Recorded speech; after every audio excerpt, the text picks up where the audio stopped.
नमस्कार, मैं हूं आपके साथ राशिद चौधरी। आप देख रहे हैं SKR न्यूज़।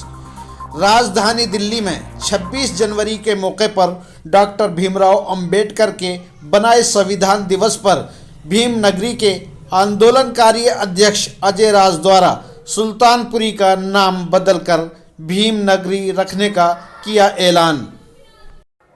बता दें, आज 26 जनवरी गणतंत्र दिवस के मौके पर रोहिणी जिले के सेक्टर 20 में गणतंत्र दिवस पर रंगमंच के साथ ही बाबा अंबेडकर के कार्यों को याद किया गया और सभी धर्मों के लोगों को इस मौके पर शामिल कर गणतंत्र दिवस की बड़ी धूमधाम से खुशियां मनाई।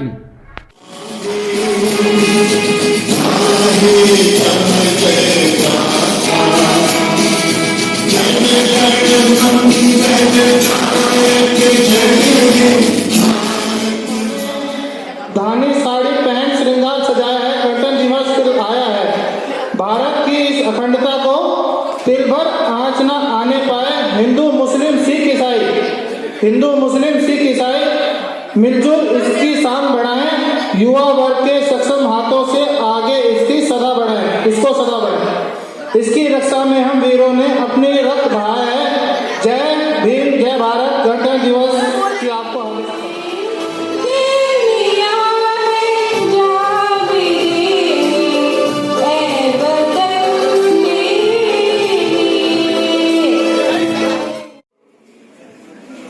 Doctor Bhimrao Ambedkar that teach us to live। इस मंच पर बच्चों ने भी अपने बाबा अंबेडकर के इतिहास को दोहराया और उनको याद किया। कलाकारों ने अपने गीत गाकर हिंदुस्तान की शान बढ़ाने की कोशिश की।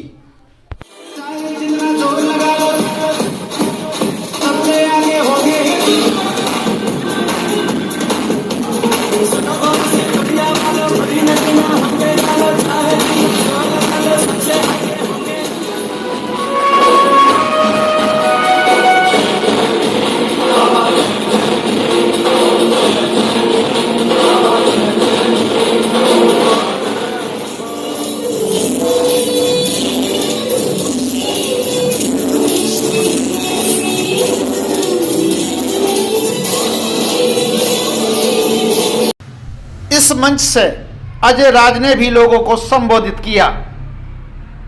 संघर्ष हमेशा समय मांगता है और खून और समय देके ही हम इस मुल्क को यहाँ तक लेके आए हैं। और आज का प्रोग्राम का रिपब्लिक डे का सेलिब्रेशन करने का मकसद था यहाँ पर कि एटलीस्ट हम लीडर्स लोगों को नहीं बुलाया, हम उन लोगों को बुलाए जो इस खेत को तैयार कर सके।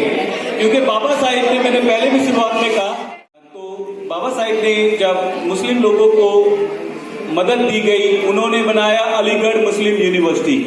जब हिंदुओं को ऐड दिया गया तो उन्होंने बनाया बनारस हिंदू यूनिवर्सिटी। जब बाबा साहिब को भी ऐड मिला तो बाबा साहिब ने बोला कि पढ़ाने वाले तो यही होंगे, क्या पता सही से ना पढ़ाए, तो बोला कि 100 लोगों को तैयार करके विदेश भेजते हैं। जैसे मैं पढ़ के आया हूं, अगर 100 लोग और मिल जाएंगे तो क्या पता और भी अच्छा मुल्क बन जाए और जल्दी बन जाए। पर पता लगा 100 में से मेरे ख्याल से 4 लोग लौट के वापिस आते हैं। और तब बाबा साहब फाइनली हताश होके बाबा साहिब बोलते हैं कि इस कारवा को जहां तक मैं लेके आया हूं, अगर उसे आगे ना बढ़ाना तो उसे पीछे ही मत लेके आना। और बाबा साहब रोते हुए कहते थे, मुझे तो मेरे पढ़े लिखे लोगों ने ठग लिया। और हकीकत था, बाबा साहिब को किसी ने नहीं ठगा, उसके पढ़े लिखे लोगों ने। क्योंकि हम किसी जाति धर्म के खिलाफ नहीं है, हम इस मानसिकता के खिलाफ है जो इंसान को तुच्छ मानता है। क्योंकि ब्राह्मणवाद से भी ज्यादा मानसिकता खराब है अवसरवादिता की।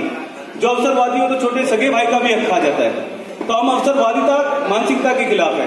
नहीं तो उनके पास क्या आसत थी, बाबा साहब उनको फाइनेंशियल एड देके विदेश भेजा और उनका मकसद था कि वो लोग आके कंट्रीब्यूट करें अपने टाइम को। पर पता क्या लगा, किसकी जेब भर जाए तो कौन देखता सड़क पे किसका कौन मरा। आखिर क्यों बदलना चाहते हैं नाम, जिस पर क्या कहा, सुने इस पूरे मामले पर 22 भाषाओं के ज्ञानी व टीचर अजय कुमार की जुबानी। क्या नाम है आपका? अजय राज। अजय राज जी, आज गणतंत्र दिवस है और इस अवसर पर आपने एक प्रोग्राम भी रखा है। क्या पर्पस था आपका प्रोग्राम रखने का? पर्पस ये था कि संविधान दिवस पर संविधान ने बहुत कुछ हम लोगों को दिया। ऐसा क्या रह गया जो हमें नहीं मिला और ऐसी क्या चीज़ें जिनको हम पा सकते थे। मकसद था मोबिलाइजेशन का उन यूथ के साथ में जो बिल्कुल प्योर हार्ट है, प्योर माइंड है, जो इस देश को, इस संविधान को समझ के बिना भेदभाव के, बिना जात धर्म के इस मुहिम को आगे बढ़ा सके। आप सुल्तानपुरी से भीम नगरी आंदोलन की एक शुरुआत कर रहे हैं और आपका भीम नगरी आंदोलन का क्या मकसद है? ये मकसद जितने भी लोग आप मेरे साथ देख रहे हैं सारे इंटेलेक्चुअल लोग हैं, ये समाज की क्रीम है। ये मैंने बताया था कि एक रेफरेंडम है जो एक दिन का मुहिम नहीं है, इसको चलाते हुए 1.5 साल से ज़्यादा वक्त हो गया। हमने कहा कि एक नाम जो स्टेशनरी में पूरी दिल्ली में हमें बदनाम करके रखा, हमारा मकसद था अगर ये रिजर्व कॉन्स्टिट्यूंसी विधायी पालिका के तहत 93 के अंदर अगर हमें ये रिजर्व कैटेगरी किया गया तो उसके बाद भी लोगों ने कभी ना तो इनके रोजगार के लिए काम किया, रोजगार भी छोड़िए, लोग अपने हिसाब से कमा लेते और खा लेते जिनकी योग्यता है, पर जहाँ बात सम्मान की आती है वो सम्मान कभी नहीं दिला पाए। जब नाम आया सुल्तानपुरी करके लिख के आता है तो लोगों की क्वालिटी होने के बाद भी इग्नोर किया कर दिया जाता है। तो लगा इसने बहुत साल का ऑब्जर्वेशन था, फिर ऐसे लगने लगा नहीं ऐसे तो मानेगा नहीं सत्ता पक्ष, जो भी सत्ता में आता वो हम लोगों को इग्नोर करता है, पर बाबा साहब को इग्नोर नहीं कर सकता। तो भीमनगरी से अच्छा उपाय कुछ हो नहीं सकता था मान सम्मान और अधिकार के। आज बाबा साहब अम्बेडकर की उसमें आपने एक और ऐलान किया है मंच से कि कुछ ही दिन में सुल्तानपुरी का नाम भीमराव अम्बेडकर के नाम से यानी भीम आंदोलन के नाम से जो आपने शुरुआत की है तो भीम नगरी के नाम से जाना जाएगा। ऐसी क्या शुरुआत की है जो कि आप कह रहे हैं अपने मन से अभी आपने दोहराया था कि जल्द ही इस नाम को भीम नगरी के नाम से जाना जाएगा, क्या ऐसी पहल की है? ऐसे पहल ये थी क्योंकि किसी भी मूवमेंट को चलाने के लिए लोकल होना लाजमी, डेमोक्रेसी में लोगों की तादाद मायने रखती है और जब लोग सभी पक्ष के, सभी धर्म के, सब जातियों के लोग इस बात को उठाने लगे, क्योंकि आपने देखा होगा कई सारे नाम बदले गए, स्टेशनों के नाम, शहरों के नाम इन्होंने बदले, उनके पीछे का मकसद पूरा देश नहीं समझ पाया, ना किसी से इन्होंने पूछा, अपनी मर्जी चलाई। ये देश हिंदू मुस्लिम से नहीं चलता है, ये देश बाबा साहब के संविधान से चलता है। और 1 साल की इस प्रिपरेशन में जितना आप यूथ देख रहे थे सिग्नेचर कैंपेन के मार्फत, अब सुल्तानपुरी की पॉपुलेशन मान लो 2 लाख जो इनके वोटर्स भी है उनको इग्नोर नहीं कर पाएंगे।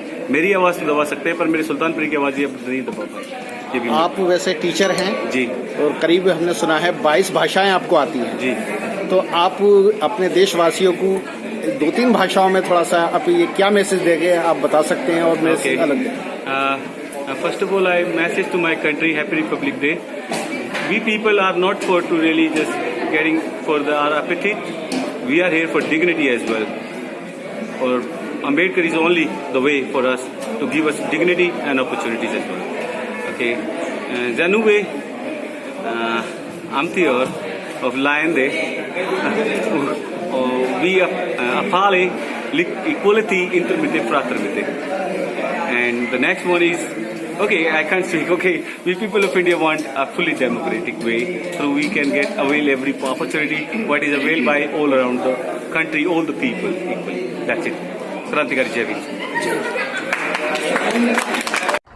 ये थी दिल्ली से SKR न्यूज़ के लिए अनिल यादव के साथ राशिद चौधरी की खास रिपोर्ट।